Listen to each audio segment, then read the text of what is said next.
Everyone, and welcome.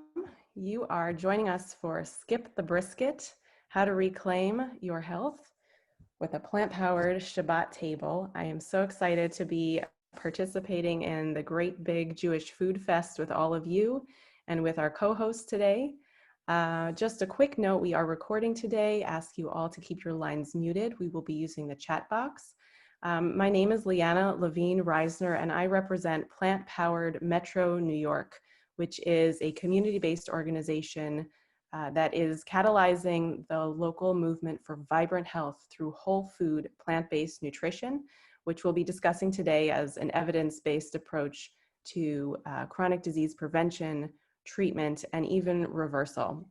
We're really excited to offer you today both a look at the art and the science of whole food plant-based nutrition as we consider not just delicious foods for our Shabbat table, but also health promoting ones. I'm joined today by Vivian Davis, my co-host, Chef Carole Levy, and Dr. Ron Weiss from Ethos Primary Care.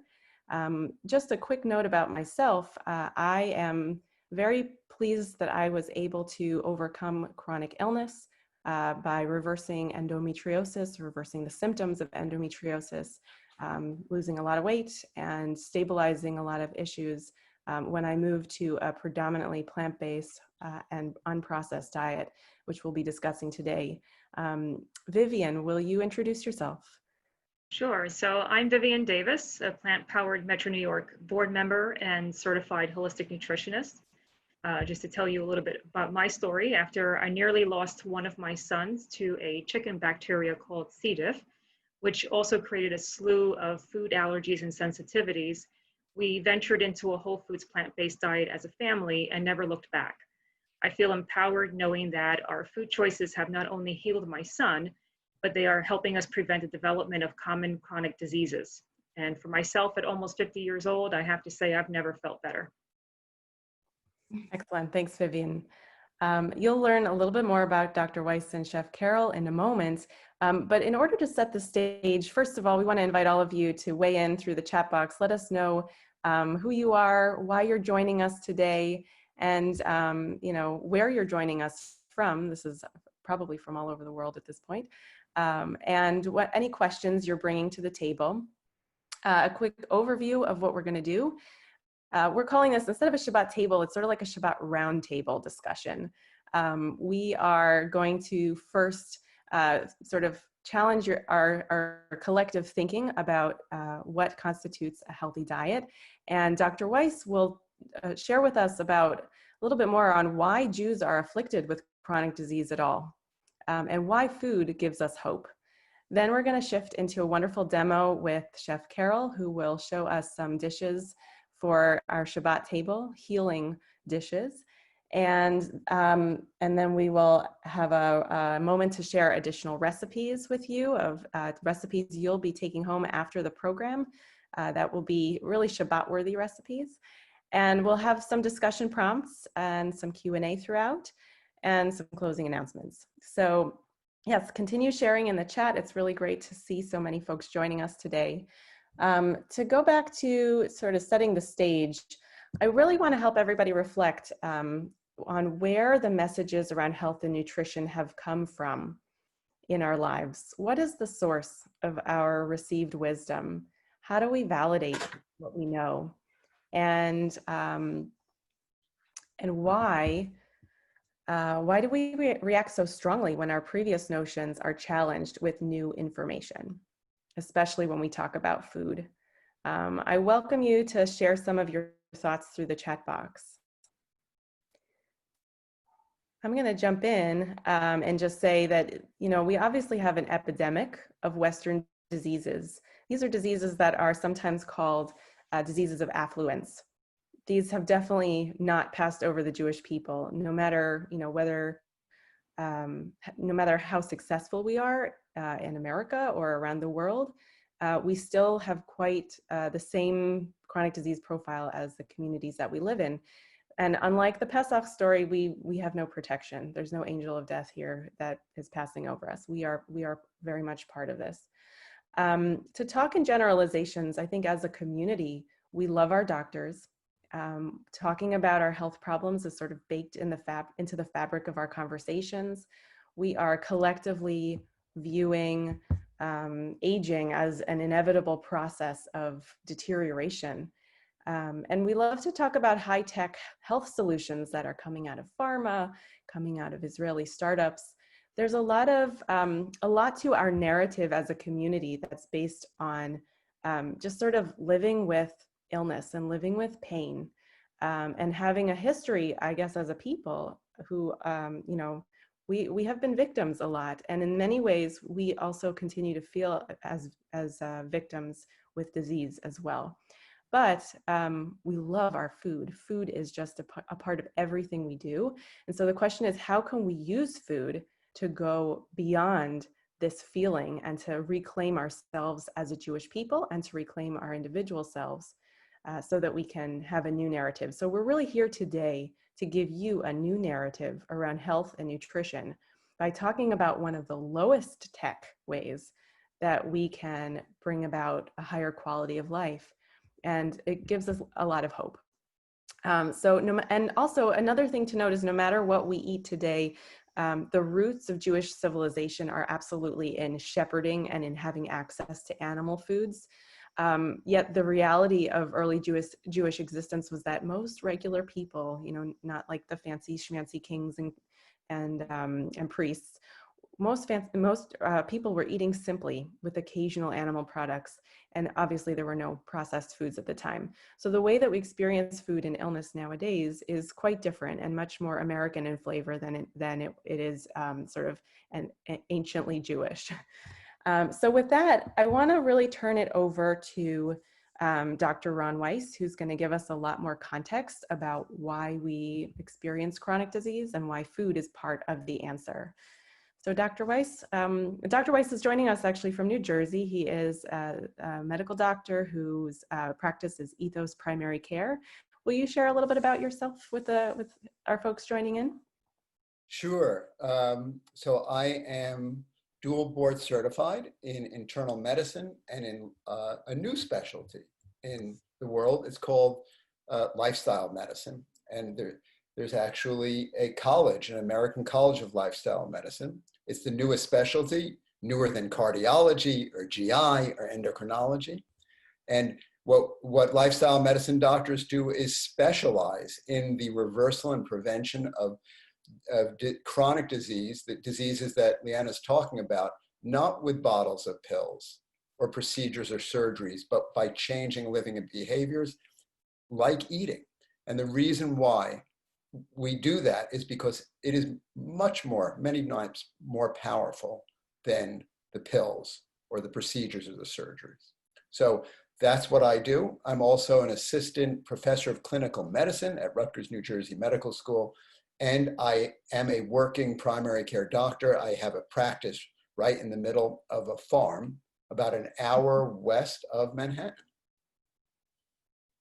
So that's my story, and I'm sticking to it. So I figured this is such an amazing topic, Jews and food and chronic disease, and it is one very close to my heart. And I thought I would maybe just start a little bit about telling you a story that my father told me. My father was born almost 100 years ago in the poorest neighborhood of Lodz, Poland, before the war. And when he was growing up, they were so poor that their one meal that they would have, which was the center of the week, was cholent. And if people don't know what cholent is, it is an Eastern European dish. It's a Jewish dish with extremely fatty meat and mixed with some beans and some vegetables, and you put it in a casserole dish or a pot, and you slow cook it for long periods of time. So all the fat from the meat diffuses through and makes this delicious geschmack meal that you can have. And I remember my father would tell me when I was growing up a story, a little joke. And he would say that his mother would take this dish of cholent and bring it to the communal bakery, because that bakery had an oven that was on all the time, lit during Shabbat. And all the poor people in Lodz, the Jewish people, would bring their dishes of their pots of cholent and leave it there, and it would slow cook for all that time. And then they would go to services, to the shul, and then they would, on the way home, they would bring this cholent with them and eat it. And there was a saying in Lodz that the miracle of that day was not the Shabbat. The miracle was after you ate the cholent and you would lie down for a nap, that you would ever wake up. That was the miracle. And I thought about that, and I thought it was funny at the time. But as life went on, my father went on to get pancreatic cancer. Right as soon as I emerged from my medical training as a doctor, and he was an attorney, and he had a very difficult course. He was diagnosed at stage 4, metastatic, end stage, was given a month or so to live. And he loved these Jewish foods. It was his favorite food in the world, loved delicatessen food and gefilte fish and cholent, and it was it was the center of his life. He yearned for these foods. In fact, when we took him to Sloan Kettering for his final diagnosis, and on the way back, my not understanding what was going on, we took him to the Carnegie Deli for lunch. And this is after getting out of the head of solid tumors office, and we had a lunch of corned beef. And so, to make a long story short, I went to the public library and found some books about people who had survived pancreatic cancer eating a macrobiotic diet, which it is a type of a whole food plant-based diet. I presented this to my father. My father decided to change his diet. And he lived for a year and a half, not a month, even though his stage was very late. And CAT scans revealed that his tumor shrunk by 50% just by walking away from the cholent and the meat and the chicken. He did not accept any chemotherapy. And when I saw that, I thought that was remarkable. And from there on, my trajectory as a doctor was changed. And I knew that food was beyond more powerful than any chemo or any drugs. And I decided to dedicate my life to healing people with food. Upon further study, of course, even though I took the Hippocratic Oath, in medical school, they don't teach you anything about nutrition, still don't. Even if you go to Harvard Medical School, you don't learn anything about plant-based nutrition. And as I took my Hippocratic Oath to be a doctor, because I'd never been taught, it took me all those years to find out that Hippocrates' central idea in his treatment of patient was that food was medicine. And then centuries later, our great Jewish physician, Maimonides, the Rambam, and one of the greatest rabbis ever to live, and seer, wrote whole books with guiding people on how to live a healthy life. And one of his central quotes was, quote, "If the patient can be treated through diet alone, he should not be treated with medicines." Similar to Hippocrates' quote. So after I left, after my father passed away, I took a job in the Daughters of Miriam nursing home, sleeping there at night, the largest Jewish nursing home in New Jersey. Daughters of Miriam was very close to my heart because I went to Miriam Barnard Hebrew Free School in Patterson when I was growing up. And the Barnards were the great Jewish philanthropists of the city of Patterson. They built the hospital, They built the Hebrew schools, they built the synagogues, and they built this nursing home. And after my father had passed away, I would sleep there at night. And they had hundreds and hundreds of beds.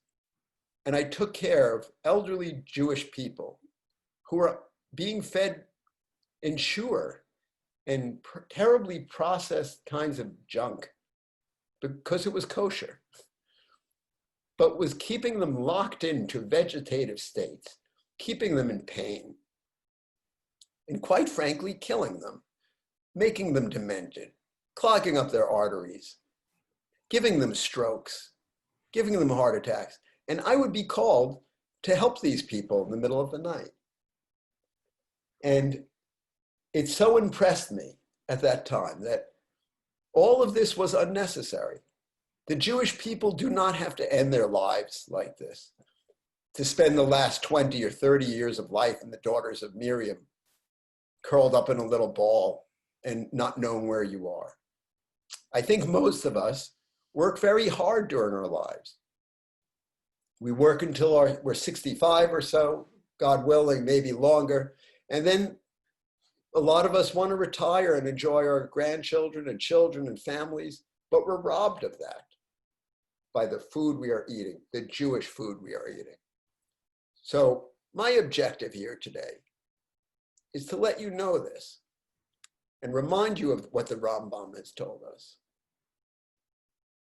And that if you have an illness, such as diabetes, or clogged up arteries, or endometriosis, or painful periods, or acne, or asthma, or emphysema, or rheumatoid arthritis, or multiple sclerosis, or ulcerative colitis, or breast cancer, or Crohn's disease, or psoriasis, or glaucoma, and a lot of others. Tonight at Shabbat,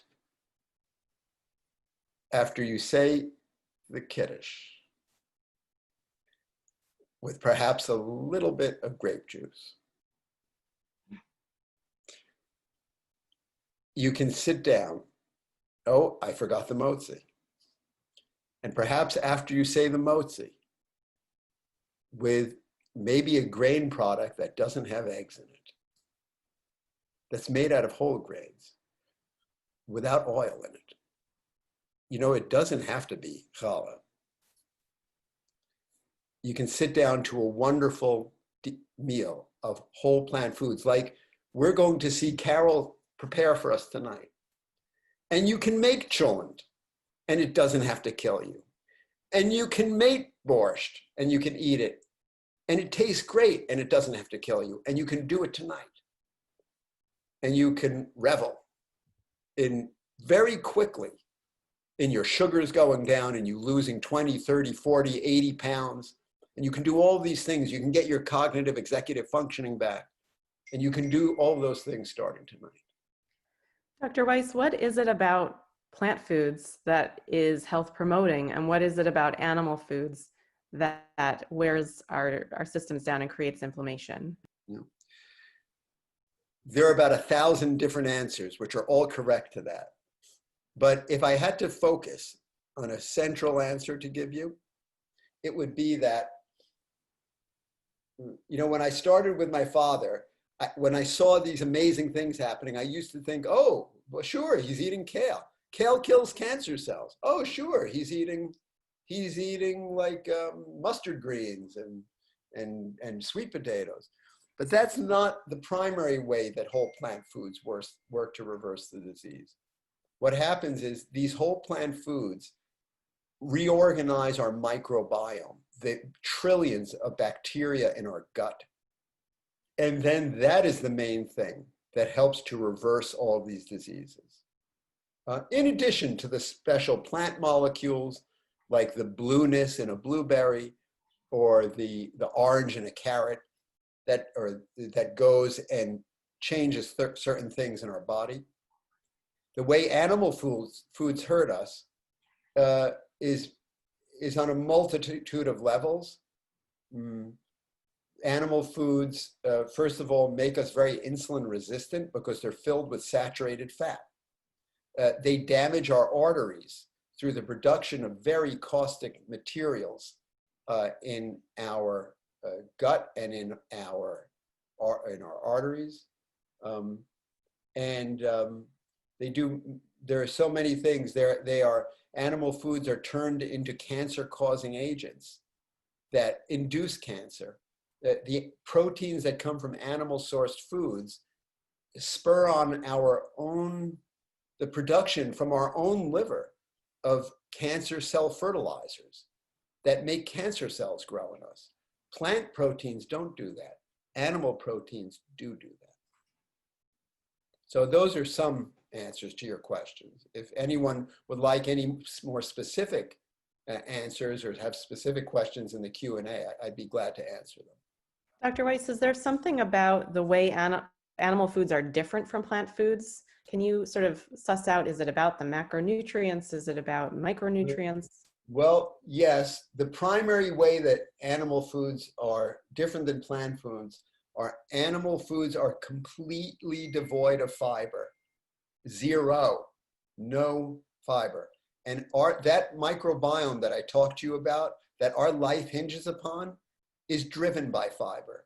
And when people eat chicken and meat and dairy products, it robs the space of your colon from the potential to get fiber. And so that's a major thing. The other thing is that basically animal foods are filled with cholesterol. And as I said before, saturated fat. And plant foods have essentially none of these toxic fats to them. The other thing about animal foods is because now we live in such a contaminated world, which is just diffused with all kinds of flame retardants, PCBs, dioxins, pesticides. These kinds of bad cancer-causing chemicals concentrate higher up in the food chain. And higher up in the food chain is animal foods. Very low down on the food chain are plants.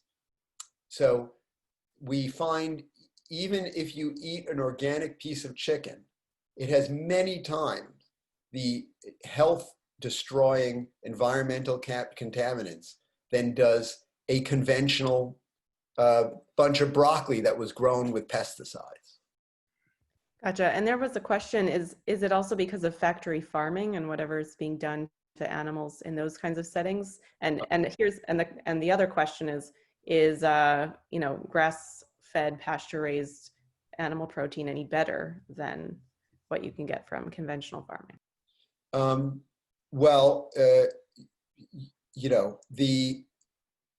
Let me be clear that these factory farms are concentration camps. They are. There is no difference between them. They're just huge facilities of cruelty, death, and suffering. So just from a moral and compassionate perspective, we wouldn't want to, knowing what has happened to ourselves, we wouldn't want to visit those kinds of treatments or experience on any living creature. Number two, people often ask me that question. Well, so how about if you eat a chicken that was raised in the sunshine and was eating, foraging in the pasture, gave you some eggs and a little girl went out and picked them up and put it in a basket. It didn't come from one of these horrendous factory farms, or you ate a chicken like that. The fact remains, is what I said, that because those organisms that you're eating are higher up in the food chain, you have to remember we've contaminated our world so much that even though they're eating the grass and the natural insects from the field, the rain that is coming down from the sky contains Roundup in it, and everything is contaminated. And these animal proteins concentrate, the flesh concentrates these contaminants. The other thing is that you have to remember there are certain, regardless of how an animal is raised or cultured, the majority of negative health impacts from eating animal foods comes from the constituent protein and fat and macronutrients of the animal food itself. It does not come from contamination, right? The things If you're eating a roasted chicken every Shabbat, the reason, and it's the reason why you're going to get, and it's, comes from a conventional source.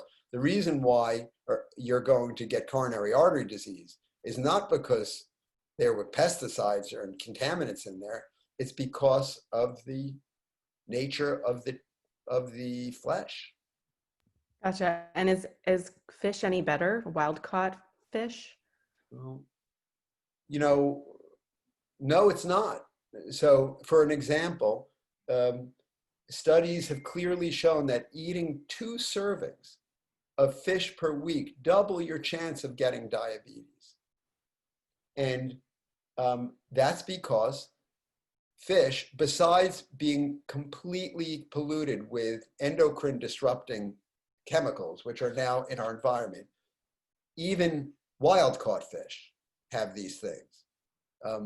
Besides that, fish, people don't understand fish. People think that fish are healthy and they're eating them for these fish oils, these omega-3, these long chain fatty acids.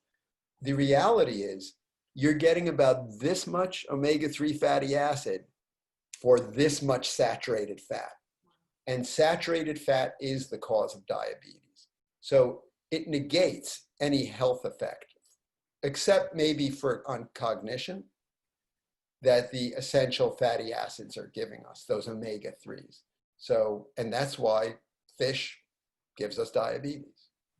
Gotcha. And I think the 2 things that people think about the most when they're starting a transition to eating plant-based is, well, what about protein? And what about calcium? How do I take care of my bones? What do you say to both of those? Well, I'm looking out the window at the farm right now, and I see it down the road, I see an enormous horse that weighs probably almost 2 tons. And that horse has an enormous skeleton, and all he's doing is just eating the grass there all day long. So where does the horse get its calcium from, right? The cow that eats grass all day long has an enormous skeleton, many times that of ours. Where do they get calcium? They don't take calcium pills, and they don't eat meat or drink milk. They get it from grass. And plants have all the calcium we need. And, all the protein. You have to remember the largest animals on earth, right? The land animals, they're all grass and leaf eaters. Even our relatives, the gorillas, right? 800-pound gorilla could tear my limbs out of their sockets. That gorilla just sits all day in the canopy eating leaves and some fruits. Doesn't even have the benefit or access of having legumes, which are high in protein, because he can't grow them, right? Just eating leaves and fruit. Enough of protein for him. Great. Yeah, I know I was surprised when I started to learn about this, about how this is really a high carb diet. This is a high carb and low fat, low protein diet. And it sort of shocks the system a little bit when you grow up hearing all these low carb messages, and that protein is so important. And yet, what is it? 10% of our dietary calorie intake needs to be protein. And that's it in a way, right? So I think it's surprising, and yet when we try to do it in practice, it becomes so much easier to sort of let go and to just say, oh, I've got these plants, let's go. Good. And especially when they make you feel so good, right? When it doesn't take long, Lianna, for you, when you start eating, if you started tonight on Shabbat, wouldn't take long. If you had high blood pressure, by early next week, you'll see your blood pressure going down. If you had sugars and you're on some metformin or you're on other medicine, you'd start to see your sugars going down if you ate consistently like this, 3 meals a day, within a day or 2.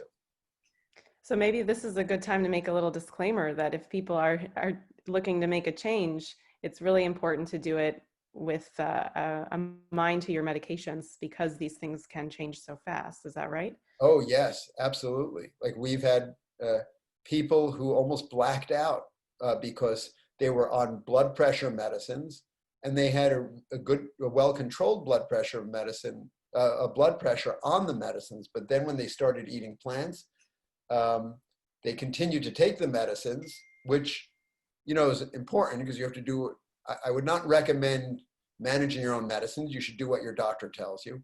But if the doctor is not on board with you and you continue taking the medicines, your blood pressure can go so low that you could black out and injure yourself. Gotcha. Yeah. And you had mentioned, you feel so good when you eat plants. Somebody asked in our chat, what about gas?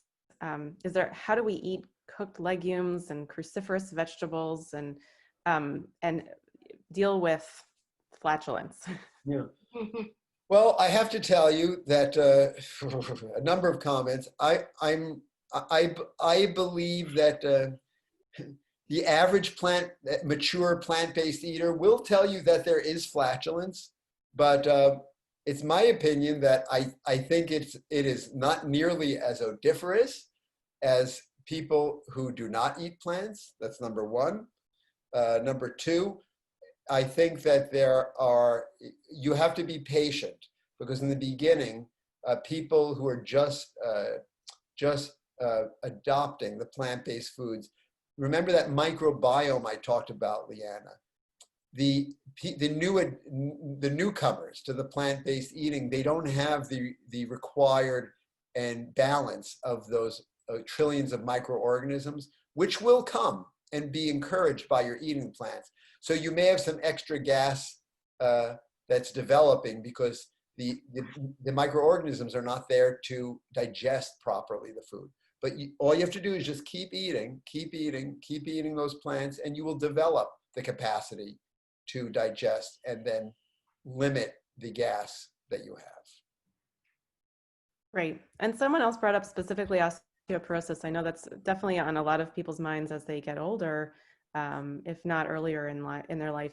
Tell us a little bit. We've always been told that dairy is so important for strong bones. What's the science say?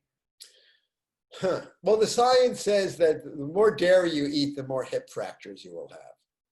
That's basically that comes from large amounts of data from Europe. However,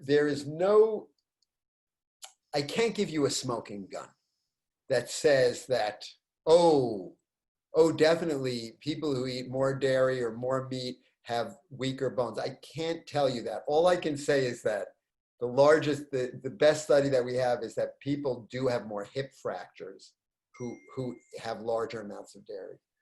And what I can tell you is that there are, first of all, if you think that you're going to get better bones or less osteoporosis by eating dairy products, you're just wrong.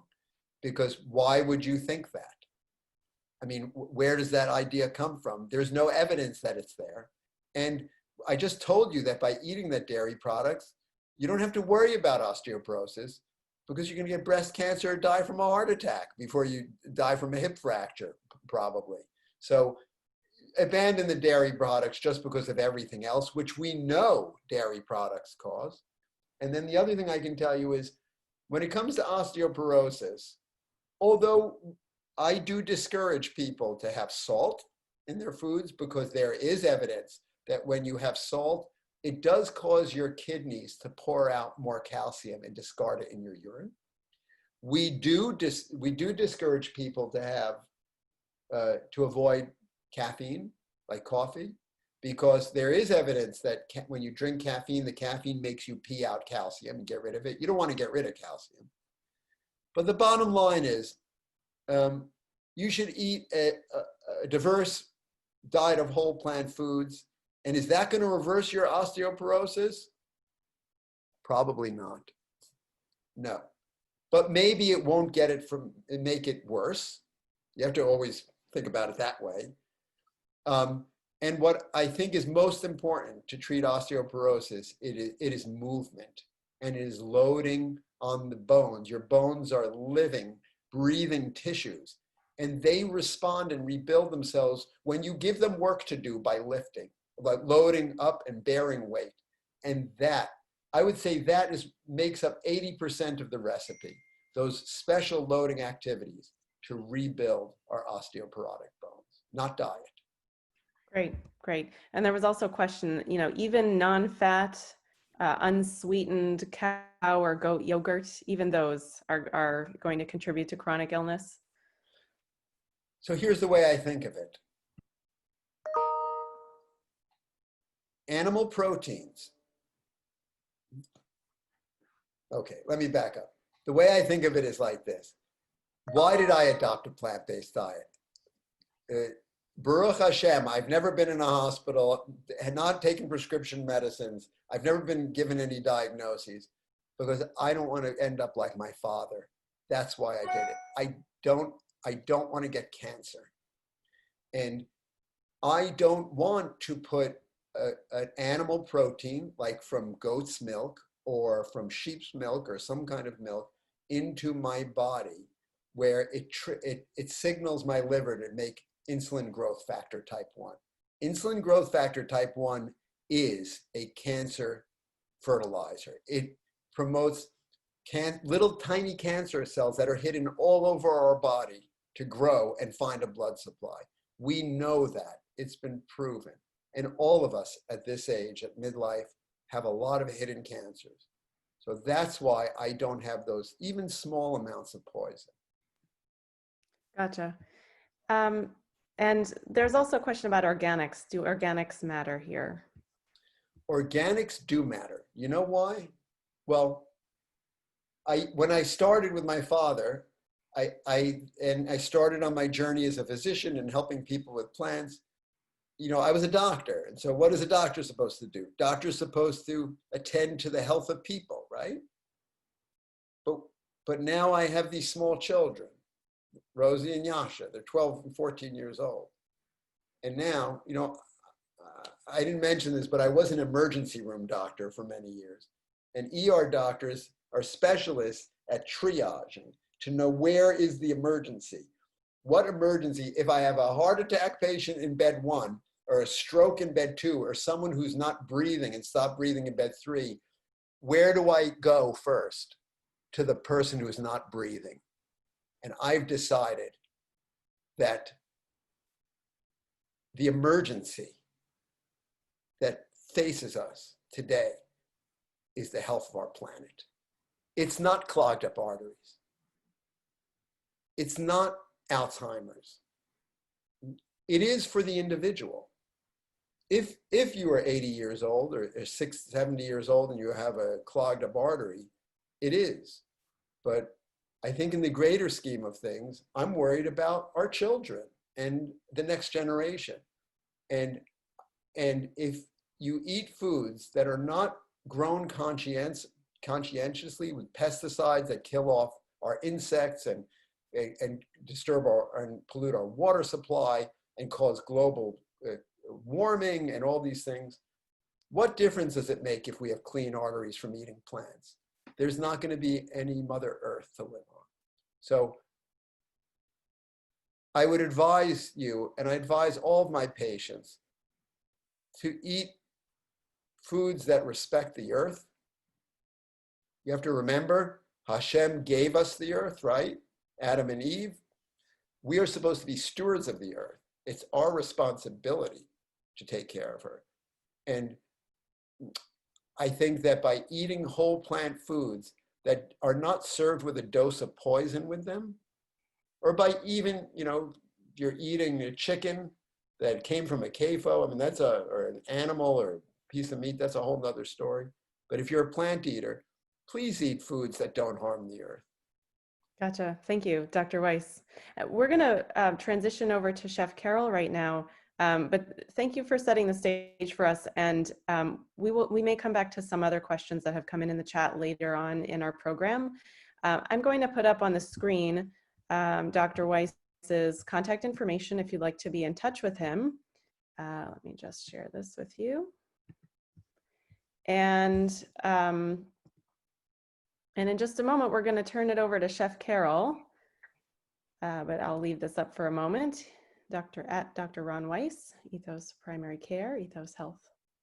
And our first culinary demonstration will be chickpea stew with orzo and mustard greens. And our second will be strawberry lemonade and ice cream.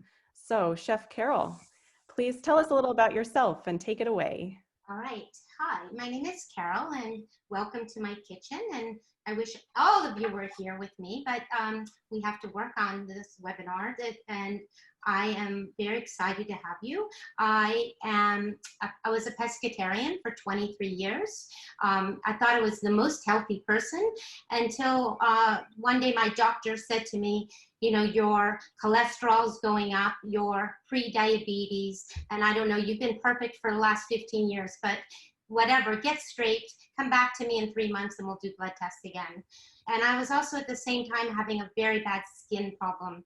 So I learned through Plant-Powered Metro that we could do a 21-day jumpstart, and I participated in a program where I thought if I can do something for 21 days and possibly feel better, possibly get my things realigned, I would try it. And if not, then if I had to give up cheese, and I had to give up fish, and I was going to give up caffeine, and I had to give up salt and sugar and oil, okay, tell me what else do I have to give up? But the fact is I did all those things, and within 4 to 5 days I was feeling incredibly better. And by the 21st day, I felt like I was on the moon.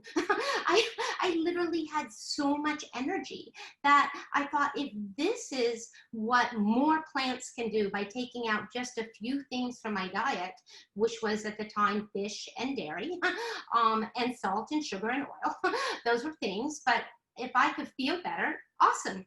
And so I've never looked back. It's been a year and a half or so since I've gone completely whole food plant-based. And I've been working on taking my favorite recipes and just alternate, you know, trying to find the right things and cook them without the oil, without the Parmesan cheese. And it all can be done. And people say, oh, you must be so limited to what you can eat. And honestly, I feel like I can eat everything. I feel like since I've started eating this way, I can eat a wide range of things. So it's good. So let me get started. And what we're gonna first do is we're gonna teach you how to water saute. And let me get the stove on here. You know, you always wanna get your pan hot, and we have a Dutch oven here, a big stew pot. And I've prepped almost everything here because we have limited time, but I will show you a few things that are, you know, helpful to learn about. I take people to the farmer's market and introduce them often to new vegetables, and people say, oh, I thought the farmer's market just had apples and grapes. And I'm like, oh no, you know, there's a million kinds of vegetables. You just have to know what they are and learn to look for them. So we're going to start with onions, and we are going to get this pan hot, and I always start with the hot pan. And how do you know when it's hot? You would just take a little bit of water or broth, or just put it in the pan. I usually hold my hand on the top and see if the little bubbles start to dance around, but nothing is happening here because we need to get this pan hot. So we also have carrots that we're going to be using, and we have this beautiful fennel, which I'll explain to you in a few minutes. Let me just see about this. Also on the stove here, I cooked chickpeas from their dry bean form. I soaked them overnight, cover them with water, and then just cook them in the morning. By soaking them overnight, it helps speed up the cooking. Sometimes I'm definitely lazy about the bean cooking, and I just buy a can of beans. And I know that everyone, since the virus has started, is buying cans of beans because you can't find any beans on the grocery shelf anymore. So I know that everyone has beans, but they don't necessarily know what to do with them. I eat a lot of beans, and I love them very much. The other thing that I want to show you, I also have a pot of stock, a very small pot of stock. And what I do, every time that I'm prepping things, I'm constantly collecting a bowl on the side. And this is everything that I was prepping today. I trimmed the carrots, I peeled the onion, I peeled the fennel, and I had a few things left from other days, and I made my own stock. So of course you can buy your stock in a box. Just be very careful when you do that to look at the ingredients and make sure that there's not too much salt in there, okay? And again, we are cooking with no processed sugars, no oil, and no salt. Okay, so this is stock that, again, just got made today, and that's back here. And I use the chickpea water, and we're just gonna put this in. Now we've got bubbling going on. You could hear it sizzle, and I'm gonna dump these onions in. So you might say, you know, how is it possible that she is gonna saute without oil? That must be impossible to do. Well, honestly, it's not impossible. I learned it many, many, many years ago, back in the 80s, from a book Dean Ornish wrote, and learned how to cook this way many years ago. But I brought it back to my life recently when I learned how healthy it was. So what we want to do when we're sauteing, this is already sizzling, and the onions have a lot of sugar, natural sugars in them, and they would naturally just stick to this pan if we don't get some liquid in here. And you could do that there are two ways of doing that. You can do it with broth, or you can do it with water. It doesn't matter. The broth just gives you more flavor. You could also do it with the chickpea water. So I actually have some chickpea water here. So I'm just gonna slowly pour that on, okay? Now, I'm not gonna pour a ton on because you don't want a lot of liquid going into the pan, and I'm gonna show you this liquid. You don't want a lot of liquid because you're not trying to steam things, you're trying to saute. And if you put a ton of liquid, you would be practically bathing the onions and making them steam. But I'm just gonna show you that they're already starting to, you know, cook, and they're already starting to brown, okay? And they smell delicious. And Carole, will they caramelize just like they would in oil, or is it slightly different? Absolutely. They'll get brown and sugary and caramelized. You just have to, you know, just pay attention.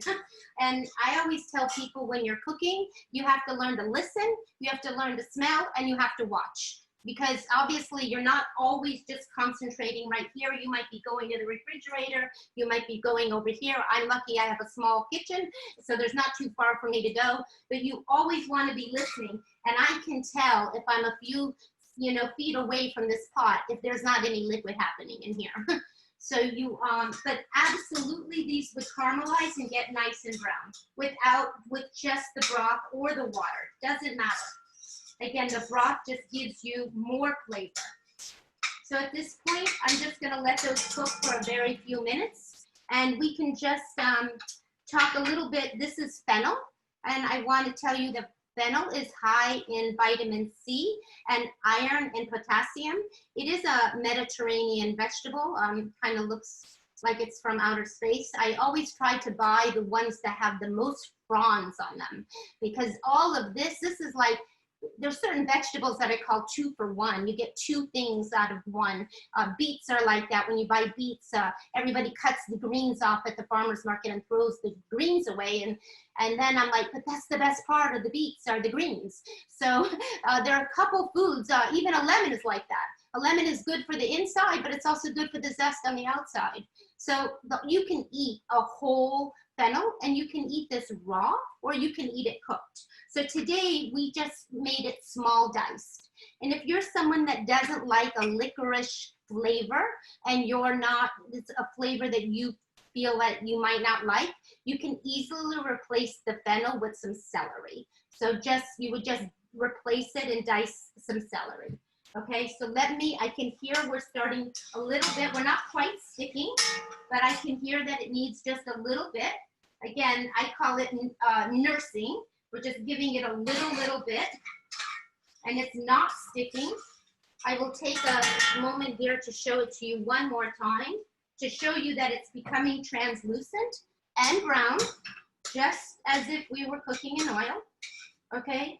And at this point, I usually throw in the garlic in here, so you can put the garlic in, and then I also usually put any kind of spices. So I'm putting a few chili flakes, not a lot, but just a few, not too many. This is a really easy stew. I think it comes together so fast, which is good if you're making it. This is also a stew that you could make Thursday night or Wednesday, and then just heat it up on Friday when you're getting ready for your Shabbat dinner. And I just want to take a moment and show you how beautiful this is looking. Nothing is sticking, okay? Nothing is sticking. And we are going to get our vegetables in there, okay? We are going to get our carrots. These are our diced carrots. And I always want to remind you that I put together recipes, and everybody's going to get the recipes before, and you'll get some more afterwards. But recipes are just guides, okay? They're not the Bible, okay? The recipe is for the amount of ingredients you need, but it's not always exactly, you don't have to follow what I put exactly, because maybe you have 2 really tall carrots and I had to use 5 short little carrots. So I'm putting the carrots in, okay? I'm putting in the fennel, okay? I actually want to show you about a carrot. I am normally, when I cut anything that's round, I just want to show you that I try to cut a little bit off, just a little bit. And I always give it a flat bottom because you don't want that carrot to move. Okay, so I just want to be able to show you making a dice, a small dice. Now, the fennels that I bought today were very, very small. And I think we've probably got enough in there. I don't think I need the other one. So I'm just going to hold back on cutting that. Now, I can really start to feel that this is starting to stick just a little, not a lot. Okay, so again, I'm just putting the water, everything is cooking. And how do I know that I have enough fennel? I just want to show you that I have, when I look at it, I see equal amounts of color. Okay, I see equal amounts of white bits, onions, and carrots, and I think it's perfectly balanced, okay? The next thing that we're going to add to this dish is the rosemary, okay? And while this is just cooking, we're gonna take this fresh rosemary, and the way you strip a rosemary stem is you go backwards, okay? Kind of like when you're doing kale. Kale is like that too.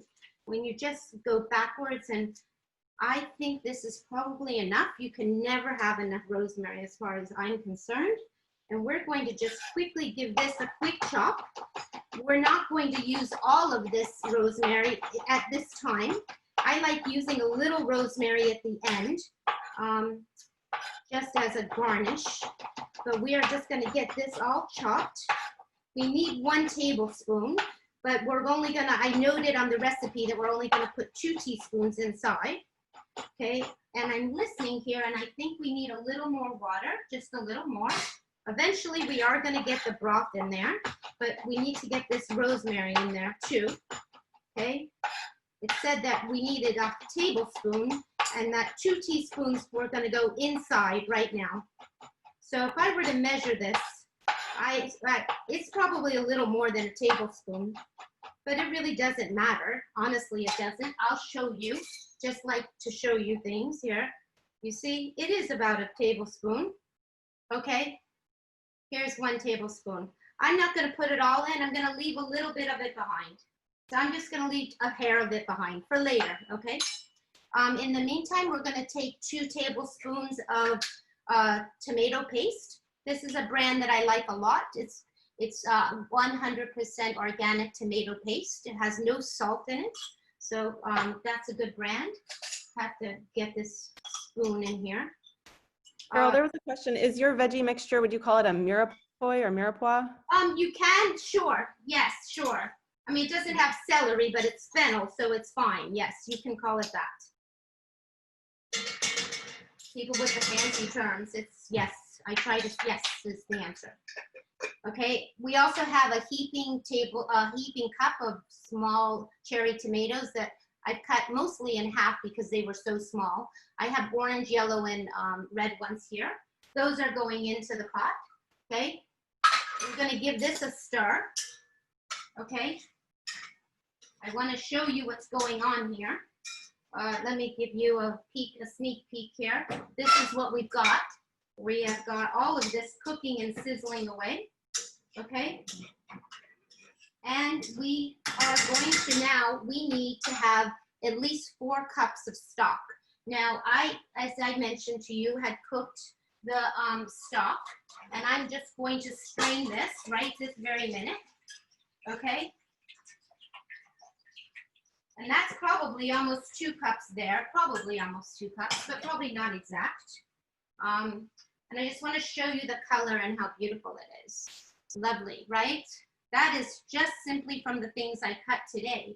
So there's no point in trying to, having to buy it if you can just make it so easily.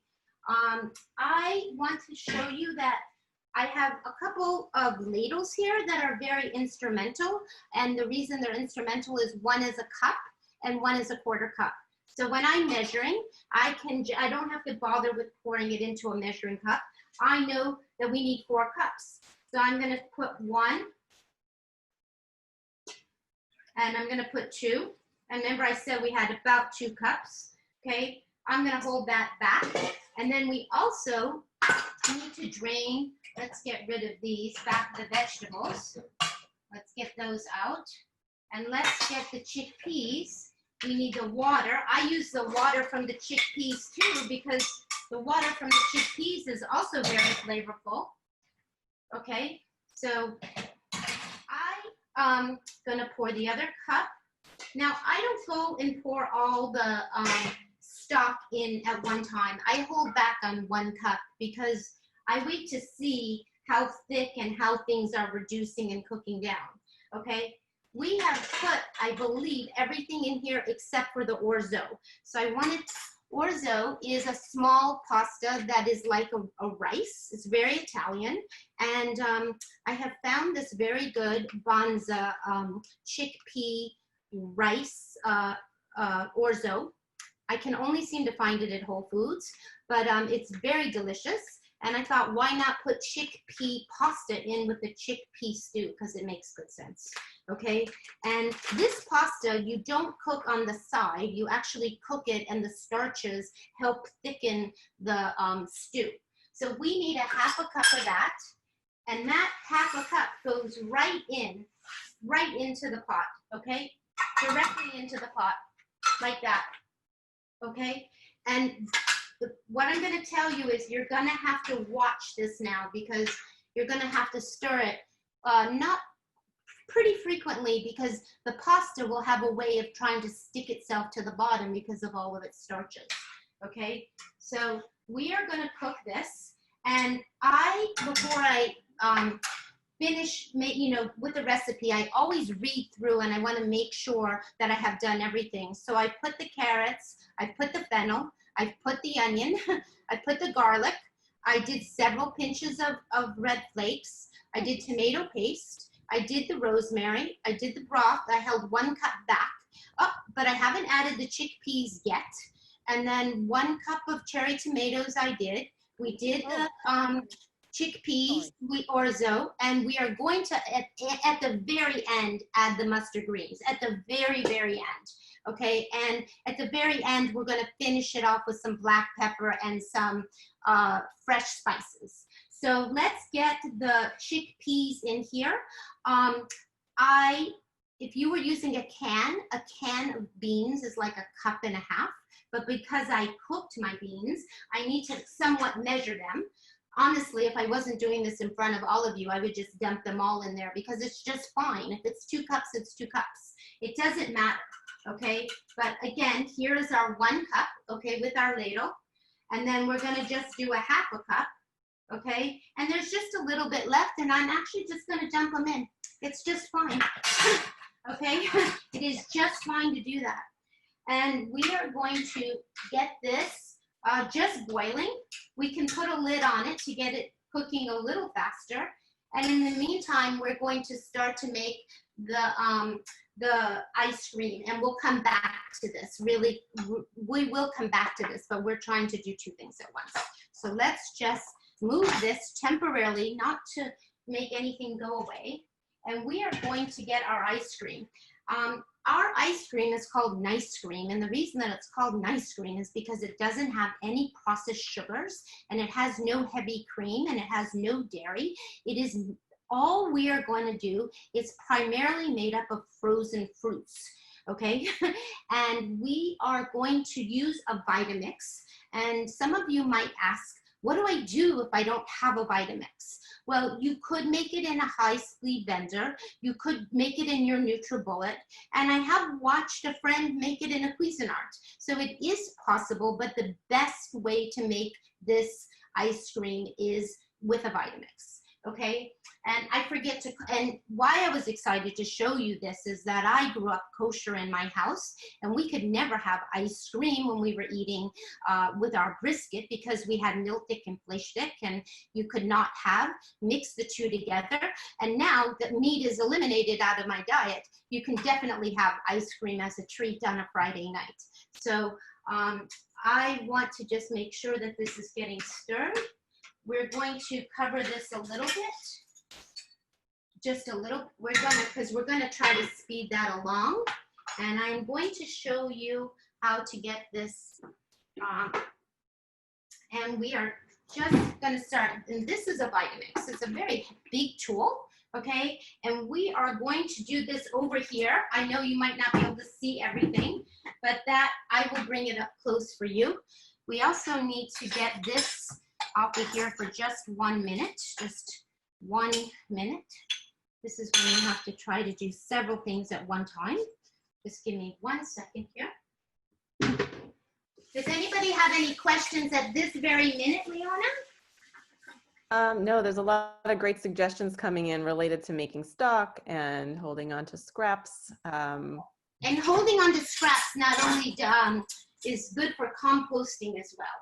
I mean, you take it the next step further, and after you've used your not only have you made stock with your leftovers, but then you're going to make them into compost. So that's a good thing. What we are going to get for this ice cream, and I keep calling it ice cream because in my mind it's ice cream. We need 3 frozen bananas, and we need a cup of frozen strawberries. So what I do to get these bananas, I'm constantly putting bananas in my freezer because they're starting, like I have a whole lot of them over here. And I'm one of those people that as soon as it starts to get way too many brown dots, I like say, okay, that's it. They're going in the freezer. Maybe I'll make banana bread, but maybe I'll, but most of the time they go in the freezer for the ice cream, okay? And what we want to do is you can put the bananas away when already cut. I usually don't bother because I don't know, I like cutting them just when they're like this. And we need to just cut them. We need to cut them. So we're gonna cut these bananas, and even though they're frozen, they're actually cutting quite easily. And again, if you felt like cutting them and putting them away first, you are, you can definitely cut them first and then put them away. But it is not difficult to cut a frozen banana, as you can see, okay? And we're gonna get this in the container right here. And I am going to, we wanna just check this to make sure that nothing is sticking to the bottom. Everything is looking quite delicious. It's cooking away, no problems are happening here. So that's good, okay? We're gonna get these in here. We need to have 2, oops, we just took a banana and put it on some rosemary. Things happen in a small kitchen sometimes. We are going to put 2 teaspoons of zest, okay? And what is zest? Zest is the outside of the rind, okay? And there are 2 ways that I will show you a zester. There is a small zester that I like here. That is where you actually peel the zest away, but then you have to actually chop it with a knife. And then there's a great tool called a microplane, which is very sharp. It comes with a guard, and you get zest that is already grated.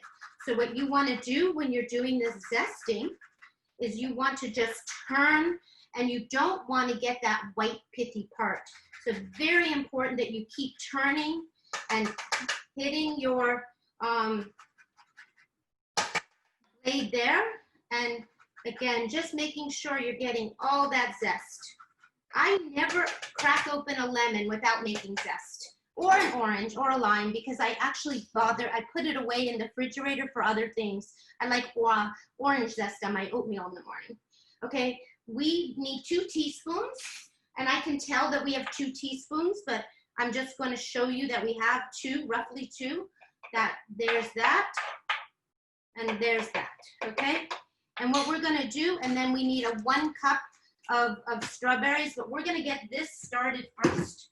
We also need, important, we need the inside of this lemon, okay? And we need to actually get rid of these seeds, and we're going to actually eat this inside part. So like a grapefruit, I think I'm going to use my little melon baller. If you have a grapefruit spoon, this is a great way to get this out. But actually you can cut it out as well. I'm not doing such a good job here. So let me get rid of the seeds here. I'm going to get rid of the juice first. And we're going to get that skin, everything in there. We're going to rob that pulp inside. Sometimes it's easier to do with a serrated knife. And I'm just going to cut this.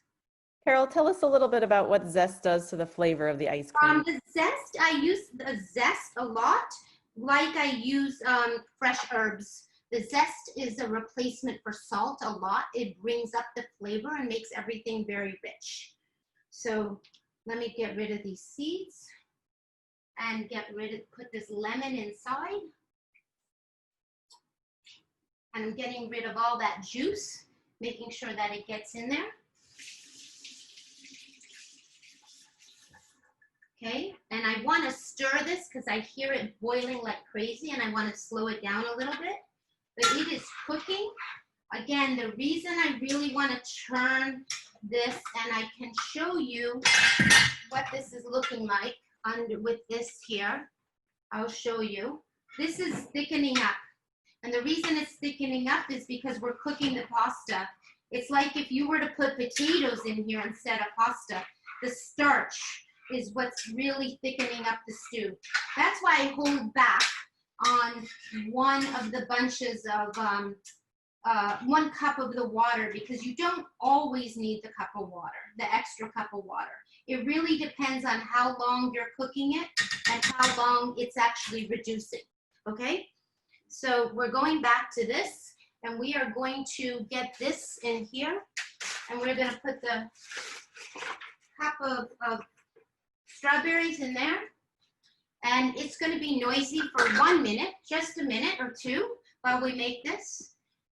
This machine has a thing called a temper, and it allows you to push things down, and it touches the blade, and it will help you get things going. So let's just get this. You always have to plug things in first, otherwise it doesn't work at all. A simple fact. Now it will be noisy for 1 minute, okay?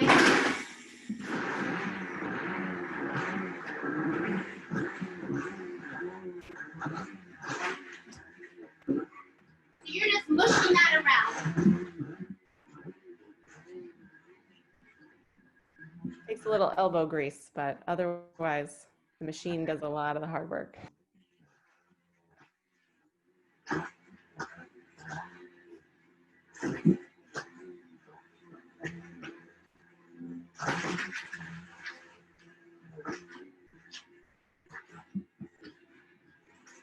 We'll put it on fire.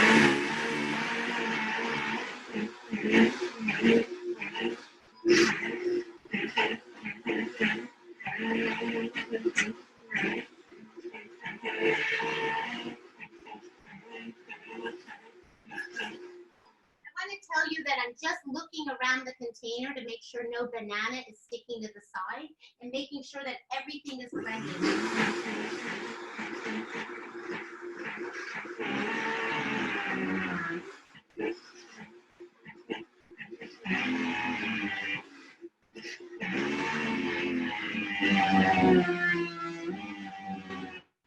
Okay, I think we are done here. We are in good shape here. We actually have this beautiful, what I call soft ice cream, kind of like a soft and serve. It's very, very pink, very, very frozen. The way that I would serve this, actually, is I always get a cup. And when I use this thing, I always put it in a little thing so that this temper doesn't go rolling all over the counter. And then we would take this, and we would take this ice cream, and we would scoop it. You see, it's a soft serve, and I have a little nice red dish here, and we would put maybe couple scoops, right? I think we could have maybe almost 3 scoops in here. This is the night, and then of course you always have to decorate it. That's a key to everything. Get some of these things out of here. Just a second, and we have to decorate it, and we can decorate it with a little bit of mint, which I just happen to have a little mint, and then we have our strawberry, and we save some strawberries. We have these here, and you can make it decorative. There's a way to make it decorative. You take the top off, actually. You just take the core out, and then you just slice it, keeping the whole thing. And this is when you can fan it out. See, it makes a fan. I'm just showing you all that it makes a little fan. And then you would put it on top and serve that as your ice cream. That is your dessert for Shabbat. Now let's finish the stew, and because we're almost done here with our demo. Don't want to, maybe the stew could cook a little longer, but let's just see. It's actually, ultimately you want to get the orzo done. And you know ultimately that the orzo can cook in pretty quickly. I do want to also tell you that, just want to show you that this is an ice cream container. And you could put your soft serve ice cream. This is a brand called Tovolo, Tovolo. It comes in a quart, and then it comes in little cups too if you want. I will take all that soft serve, put it in here, put it in the freezer, and it stays in the freezer for like a week or so. It will be rock hard every time you take it out, so you have to take it out for like 10 minutes or 15 minutes in order to give it a scoop to get it out. But it is, I love that container. So let's just look right here so we can finish the casserole and get on to, so basically we're looking for our orzo to be done, which I think it almost is.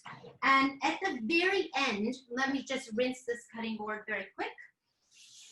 I often cook it just a few more minutes, but I think because we're on deadline here, we have to kind of wrap things up. I often like to put lots of greens on beans that I finish. So if I'm making any kind of bean stew, I almost always finish it off with a bunch of greens. It's kind of become like a habit of mine. And so I'm going to show you here that I have mustard greens. Mustard greens looks a lot like kale. Mustard greens are a little peppery, and they're delicious with potatoes. They're full of vitamins K, A, and C, and they're very good for you. And it does have a stem, much like kale, so you definitely want to get it off of its main stem. And we don't need too much of this, but I'm just wanting to show you how it's not as easy as kale when you can go take it to the back and strip it. But I'm just going to kind of put it all together here. This is my method of doing this. Try to get it all kind of piled up together. See if I can maybe get one more nice big leaf here. Let's get one more. You can never have too many greens, okay? So there is no science here on how much to put in. And if you wanted to serve this and you wanted to make this for Thursday night, I would do the greens when you're warming it up right before you serve it, okay? So I'm just gonna kind of push all this together, and then I'm going to give it some good chops because you don't want any big pieces, okay? And like I said, you can never have too much. You can almost have too little.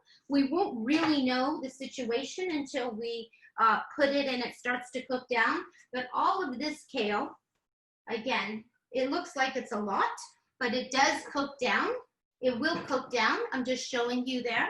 And we're going to mix this in and try to get it mixed in. Okay? Doesn't have to cook a lot, okay? Mustard is something that you can eat raw or you can eat it cooked. Doesn't matter. But we are basically looking for it to just wilt. Now, let's just say you didn't have mustard greens. Could you use kale? Absolutely. Could you use arugula? Arugula would be delicious because we have, this is an Italian meal. And the last thing that I do here for this dinner is I like to make, I often, because we're not using any salt, I like to put a little black pepper, okay? I always give everything a taste before I finish things, okay? And I'm just gonna give it a taste to see what else possibly this could need. And we're gonna get a spoon here, and we're just gonna give it a taste, see how things are, check the pasta. Hot, definitely hot. So what I was telling you earlier that I like to do, and this is just a little technique that I like doing, is I like finishing, often when I put a fresh herb in at the beginning, I like kind of finishing things off with it. So I'm gonna just take the rosemary, take a little bit of lemon zest, okay, just a little bit. And this is kind of gonna bring up all the flavors, okay? It's just gonna, instead of, it makes things sit on the top, okay? Let me just rinse my hands. Get a towel here. And I actually have some little red onions that I have left from the farmer's market last week, and I thought those would be nice to have in the topping as a garnish, kind of, just putting it on the top. Those are gorgeous, Carole. Yeah, because they're from the farm, you know, they're direct from the farm, and everything that comes from directly from my vet, you know, when I go on Saturday is like spectacularly beautiful. I like reminding people that the farmers market, there's 150 farmers markets in New York City alone. And if you go to nyc.gov, you can find where one is in your neighborhood. And of course, the one that's the most famous in New York City is the Union Square Market, which is, you know, the biggest on Saturday. It's there Monday, Wednesday, and Friday. So I like putting this in here as just, it's a way of finishing and putting the flavor at the top, okay? And we'll leave a little bit of this behind right now, just for a moment, okay? And we're gonna get this out of the pan, just so we can serve it, okay? And so you can see what this looks like. And then we will do any kind of questions that you might have. And let me get the right pot holder. And this is fully cooked and fully full. And I am gonna just put it in here. I would literally bring it to the table like this. You see a little bit of that pasta did stick, because if you're not attending it every minute, and you see all those greens, I think it actually could use a little more greens. But as you, it's okay for now. This is what we'll do. And then I use a little bit of this. It's always about decoration, okay? You always want to think about color and layering color. We all eat with our eyes. And this is pretty much our meal. We have the chickpea rosemary stew, and we have the strawberry nice cream, and the rest of the nice cream is in the container, all ready to put in the freezer. That is our demo for today. I will be having another demo on Sunday. We are making hamburgers, actually, for Memorial Day weekend, beet burgers with potato salad. So if you're interested in joining me on Sunday, fantastic. It's at 3 o'clock, and you can sign up through the Plant Powered Metro website. And if you're interested in following me, I have an Instagram of Carole Foods, CaroleFoods, and I post every day. I cook every day, and I am obsessive at baking as well as cooking. Thank you for joining me. Thank you, Carole. And we're going to move next. Vivian is going to show us some beautiful photos of recipes that Carole And a friend of ours, Dan Schumann, has prepared for all of you as a special gift for being a part of this program today. You'll be receiving it afterwards. So Vivian, let me share my screen so everybody can take a look. One moment. Here we go, and present.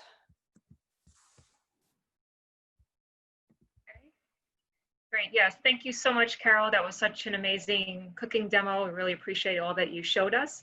Looks very delicious. I wish we could all get a little sample. But I'm going to show you right now, as Lianna referred to, these are photos of the recipes that the packet you're going to all receive after the session. These are just the photos. So here we have an oyster mushroom steak. Obviously, that's not real meat steak. These are smoky black beet burgers. That's what we're making on Sunday. Oh, excellent. And I'm just trying to find the, oh, okay, here we go. Pilaf stuffed tomatoes. Chickpea flour frittata. Looks like the real thing, right? Lentil meatballs.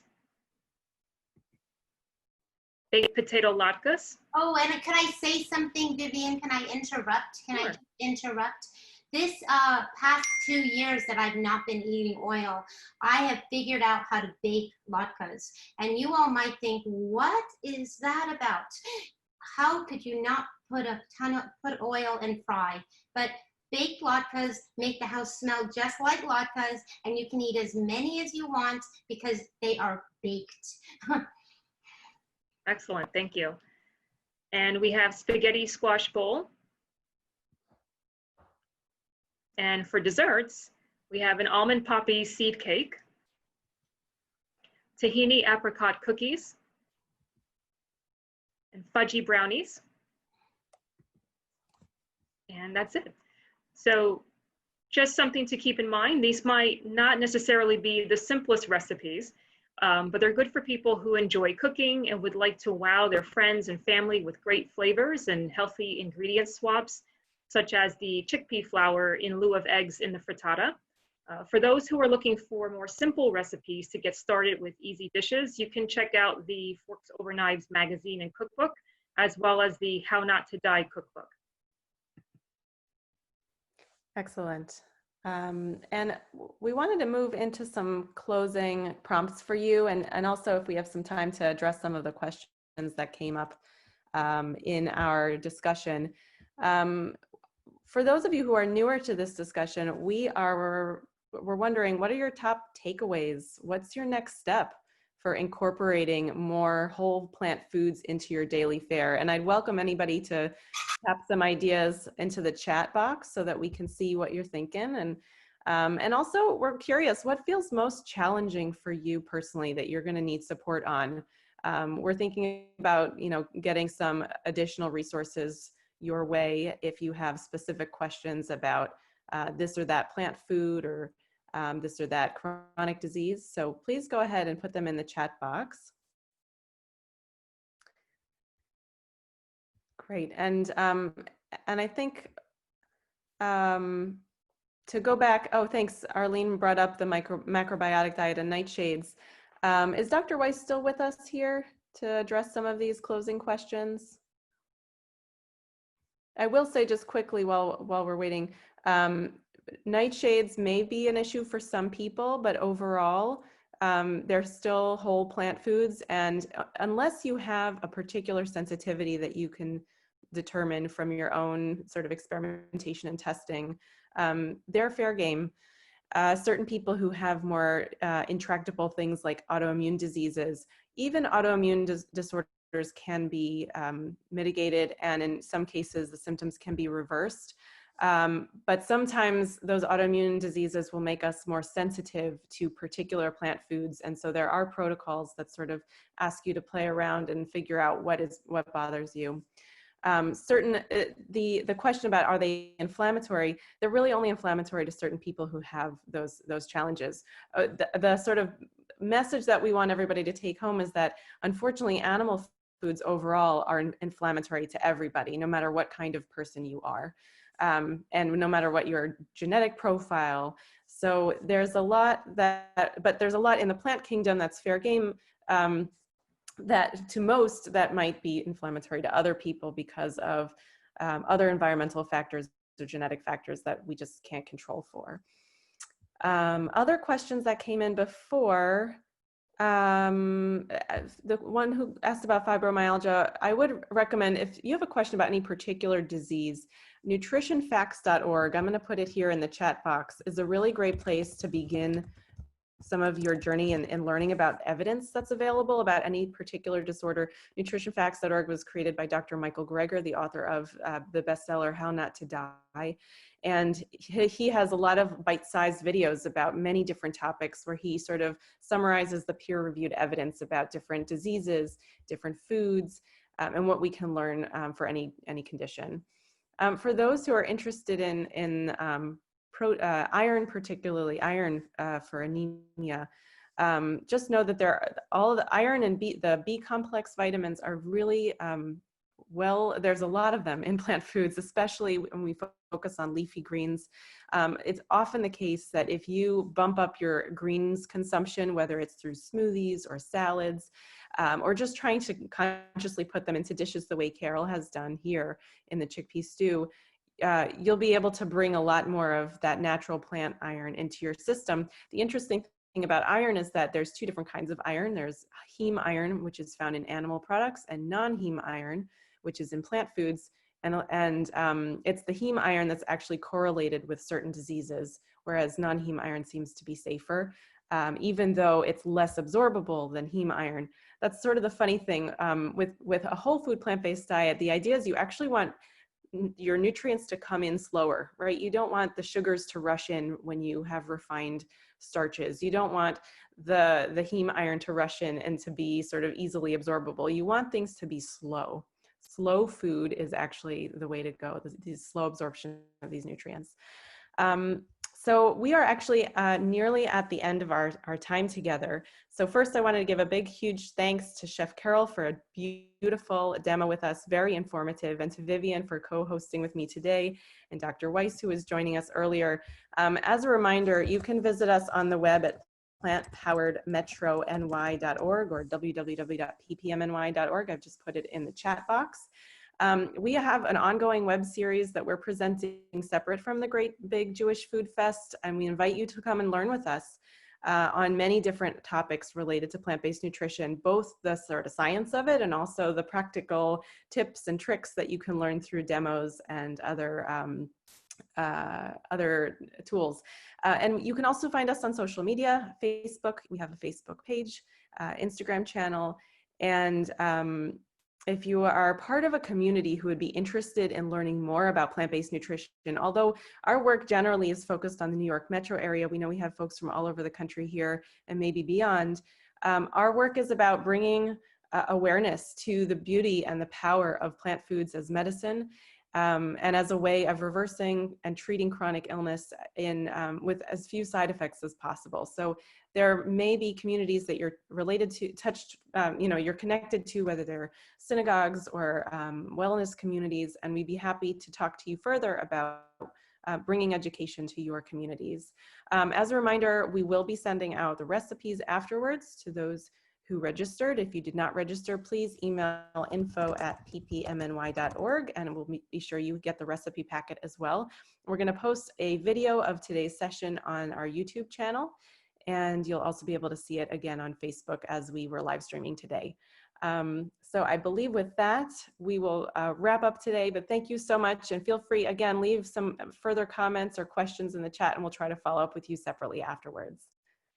Shabbat Shalom, everyone. Bye-bye. Thank you.